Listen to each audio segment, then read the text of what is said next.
Friends, there is endless tricks that scammers can do. What sometimes happens, they create a website of a bank that looks like the website of a real bank. It could have the same name or a similar name. It'll have similar colors or logos to look like the real one. It will have a similar web address, for example. And when you are looking for the website of the real bank, you might go to the fake website.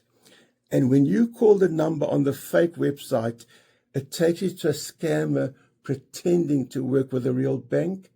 And there is endless tricks they can do. They can find ways to steal information from your computer or phone, such as all your passwords. They will find ways to transfer money from your account into their account, etc. Please, if you are looking for the website of your bank, make extra certain it is the correct website. And if you have even the slightest doubt, please use the phone number on the back of your debit card or credit card. That way you know you're reaching the correct bank.